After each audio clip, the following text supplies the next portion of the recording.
Good morning, students. Today we are read Business Studies for class 11. Chapter 4 business and service sector. Previous class में हम 4 chapter को पढ़ चुके हैं। आज फिर हम इस चैप्टर को कंटिन्यू करेंगे। तो आज का टॉपिक है हमारे पास एटीएम। आज का जो हमारा टॉपिक है वो एटीएम। आज का लेटेस्ट में क्या सबसे ज़्यादा यूज़ में जो सर्विस हो रही है वो किसकी हैगी? एटीएम की। तो आज हम पढ़ेंगे एटीएम के बारे में। Okay, so we are start. ATM. ATM की फुल फॉर्म क्या है? Automatic teller machine. Okay, the automatic teller machine is of recent origin. This most popular is in urban areas. This machine has altogether changed the concept of banking and made it is possible to withdraw money at any time without visiting any branch of a bank. For using the ATM facility, one has to insert a plastic card into the terminal and the enter identification code. The machine responds by giving cash, accepting deposit and heading other simple banking transaction.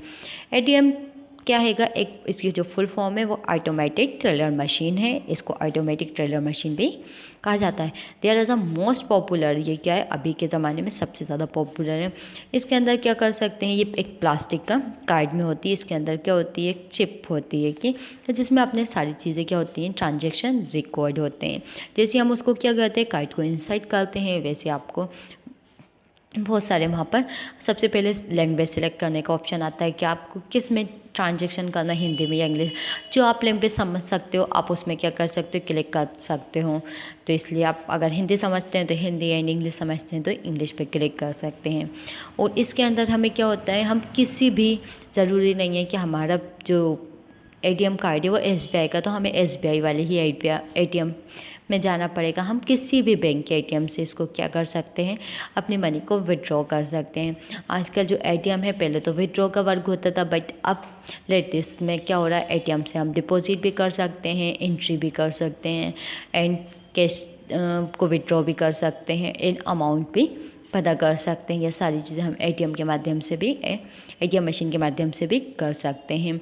ATM facility है some limitations to some time machine go out, order, withdraw, bad notes, lack evidence etcetera very common defects. इसके अंदर कभी कभी कुछ defect भी हो जाते हैं, है ना, ड्यू टू टेक्निकल प्रॉब्लम। वो किसके कारण होते हैं? टेक्निकल प्रॉब्लम के कारण होते हैं। There are complaints on showing our balance and the balance in account. कभी कभी हमारे बैंक से पैसा निकल जाता है, ये सारी टेक्निकल प्रॉब्लम की वजह से होते हैं। अभी tele banking it is a concentrate to means of communication through which is a money can be withdraw from banks through the tele banking operation can be done from the or office. It survey time the labor of going to banks follow the long and then the transfer. इसके अंदर क्या होते हैं? Communication जो service होती है उसको किया जाता है, पे किया जाता है। अब हम पढ़ेंगे digital payment. What is digital payment? Digital payment is the way of payment which is made through digital mode. Digital payment pair up pay both digital modes sent to receive money. It also called electronic payment and no hard cash involves the digital payment. All transaction digital payment complete online. It is an instant and convey make payment. Digital payment save you from long queues of the ATMs and banks because it's pay digitally. You will not need withdraw cash from your account. इस digital payment क्या है? यदि हमने कोई चीज़ खरीदी और हम जैसे फ़ोन पे, गूगल पे के माध्यम से पेमेंट कर रहे हैं तो वो कौन सा डिजिटल पेमेंट है। इसके अंदर क्या होती है? कोई भी गड़बड़ी नहीं होती है। तो ये हो गया हमारे पास डिजिटल पेमेंट। क्या था? Digital payment. Different types of digital payment ये भी क्या होते हैं? अलग अलग प्रकार के होते हैं। यूपीआई पिन के अकॉर्डिंग होता है। UPI unified payment interface is a payment mode which is a use make fund transfer through the mobile app. Mobile app के माध्यम से कर सकते हैं। You can transfer fund between two accounts. एक अकाउंट से दूसरे अकाउंट में हम क्या कर सकते हैं? पैसा पहुंचा सकते हैं। वो किससे? यूपीआई ऐप्स के according.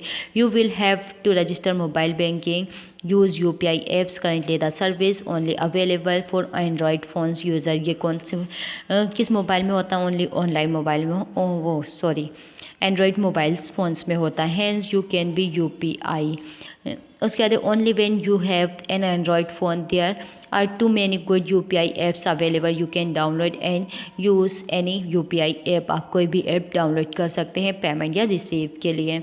Aadhaar enable payment service AEPS in Aadhaar based digital payment mode. The term AEPS stand for Aadhaar Enable Payment Service. Customer needs only his or Aadhaar number to pay any merchants allow the bank transaction. It means money you pay will be deducted from your account and credit to be pay account directly. You need to the link Aadhaar number two your bank. हम क्या करते हैं, आधार card के माध्यम से भी क्या कर सकते हैं, मनी को ट्रांसफ़र कर सकते हैं। इसके अंदर आपका जो आधार कार्ड है वो किससे, मोबाइल नंबर से कनेक्ट होना चाहिए। कुछ आधार कार्ड ऐसे हैं जिनके लोगों के क्या है, मोबाइल नंबर से नहीं है, तो क्या होगा, वो उससे अपन मनी ट्रांसफ़र नहीं कर सकते। इसलिए आधार कार्ड में आपका मोबाइल नंबर क्या होना चाहिए, लिंक होना चाहिए। तो आप आधार कार्ड के माध्यम से भी क्या कर सकते हैं, पैसे को निकाल सकते हैं। उसके बाद है USDD banking or *99# banking is mobile banking based digital payment mode. You do not need a heavy smartphone and internet connection to use banking. You can easily use with any normal feature phone. USDD banking as easy checking your mobile balance.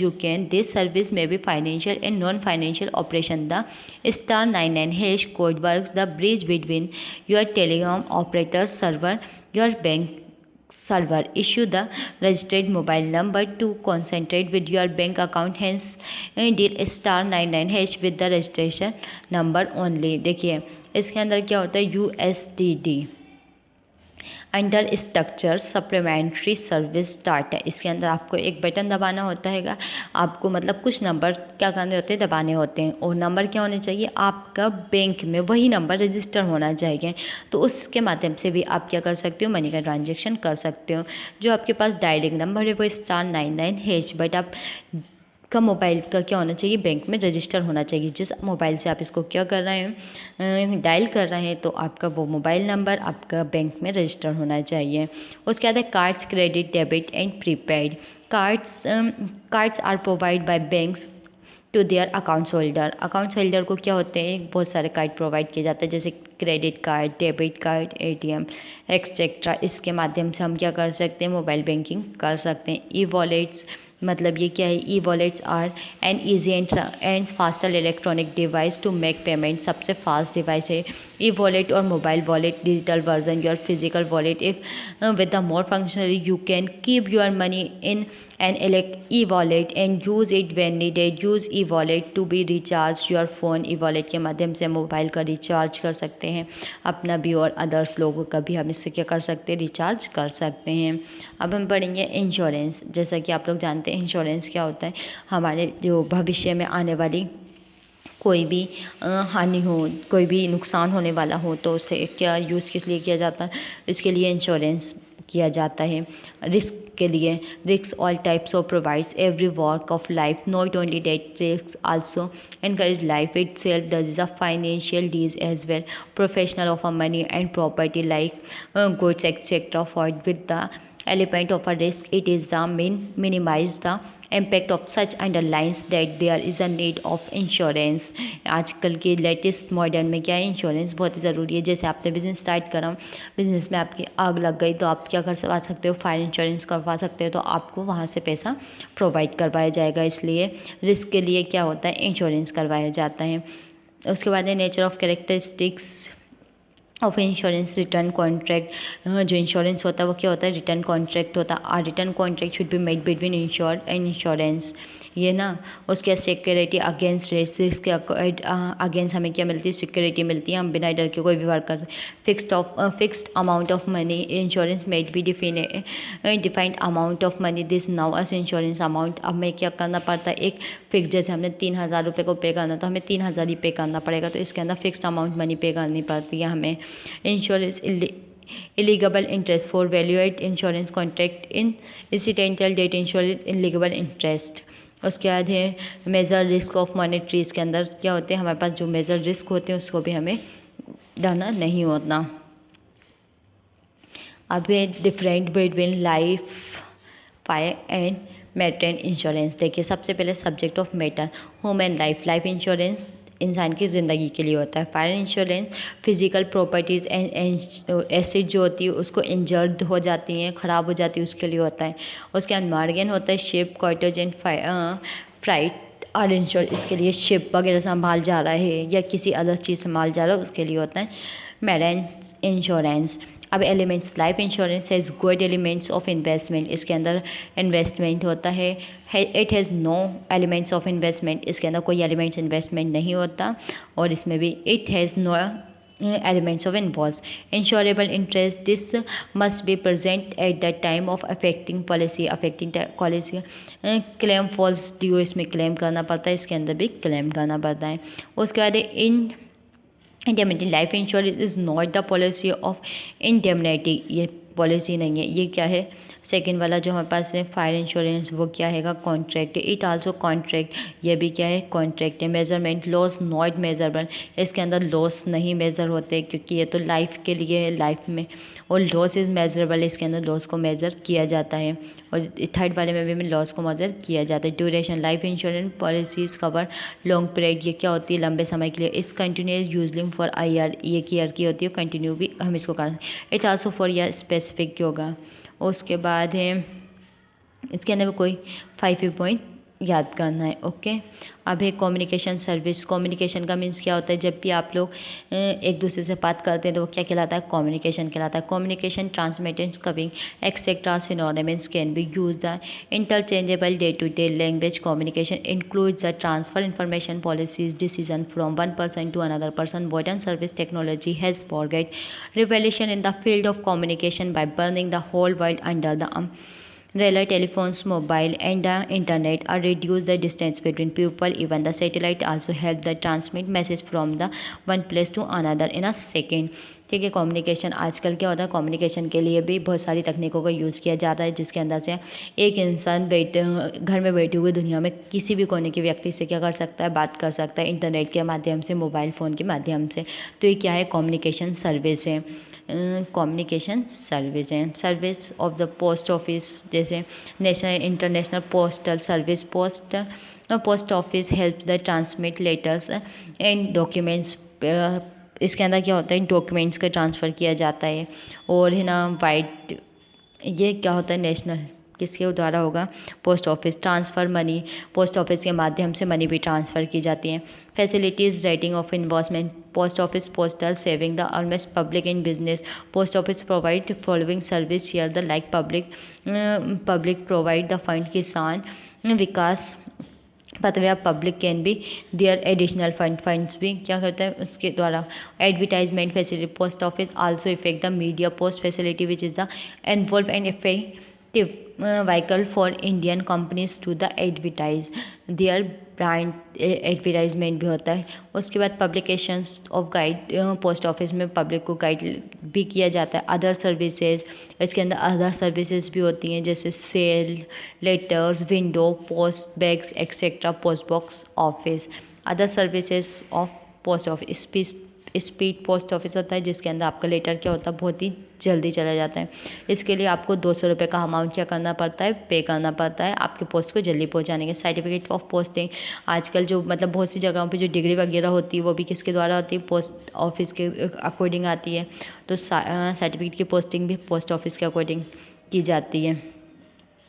उसके बाद next है हमारे पास telecom service. कौन कौन सी telecom service का use किया जाता है, सबसे पहले cellular mobile service. Cellular mobile service क्या होती है, ये एक वायरलेस सर्विस है जिसको हम क्या कर सकते हैं पॉकेट में रख सकते हैं और कहीं भी ले जा सकते हैं। तो ये कौन सी सर्विस है, सेल्युलर मोबाइल सर्विस है। Radio pending service, it is a one information broadcasting solution has separate it's reach for and wide is the short transmitting information. इसके अंदर हम क्या कर सकते हैं, कोई भी इन्फॉर्मेशन अगर हमें जनता को पहुँचानी तो हम रेडियो के माध्यम से भी दे सकते हैं। Fix line service, this are the types of fix service including voice and non voice message. आप क्या कर सकते हैं, किसी को फिक्स लाइन में तो voice message and non voice message भी भेज सकते हैं। Cable service license service specially by the private channel, इसमें प्राइवेट चैनल वालों को क्या मिलती है, केबल सर्विस मिलती है कि जैसे DTH it is called direct to home service is satellite based media service provide the cellular company is one of the retail media service directly through satellite with the help of a small dish antenna and multiple channels. It viewed the television without beginning the depend on the service provided by the cable network. जैसे DTH अगर आप DTH लगवाते हैं तो direct to home इसके अंदर satellite के माध्यम से आप क्या कर सकते हैं, मनोरंजन कर सकते हैं. उसके बाद है ईमेल ट्रांसपोर्टेशन. अब हम पढ़ेंगे ट्रांसपोर्ट क्या होते हैं. ट्रांसपोर्ट कितने टाइप्स के होते हैं, 3 टाइप्स के होते हैं. ये तो आप लोगों ने 10th में भी पढ़ा होगा. Land transport, water transport and air transport. जैसे लैंड ट्रांसपोर्ट क्या होता है, जब भी हम रोड पे क्या करते हैं, चलते हैं, तो ये कौन सा ट्रांसपोर्ट है, लैंड ट्रांसपोर्ट. लैंड ट्रांसपोर्ट को भी 3 पार्ट्स में बांटा गया, road transport, rail transport and pipe transport. इसके अंदर जैसे हैगा road transport man animal vehicle running the petrol diesel और gas. Rail transport passenger train या गुड्स ट्रेन. और right transport transportation on the gas of and water. Water transport को 2 types में बांटा गया हैगा. Inland water transport, sea transport. Inland में क्या जगह स्टेमर, बोट्स एक्सेट्रा. और सी ट्रांसपोर्ट में शिप. एयर ट्रांसपोर्ट इसके के पार्ट्स नहीं हैं, aeroplanes, helicopter, Airbus etcetera. Transport का मीन्स तो आपको मालूम होगा ट्रांसपोर्ट क्या होता है. जब भी हम एक स्थान से दूसरे स्थान तक हम खुद क्या वस्तुओं को पहुंचाना होता है तो ये क्या कहलाता है, ट्रांसपोर्ट कहलाता हैगा. ये हैगा ट्रांसपोर्ट. अब important transport service ensure the optional utilization natural resource, demand and supply, market for perishable goods, large scale production, mobility of laborers, increased employment opportunity and localization. तो this chapter are complete. I hope आप लोगों को ये chapter समझ आ गया होगा.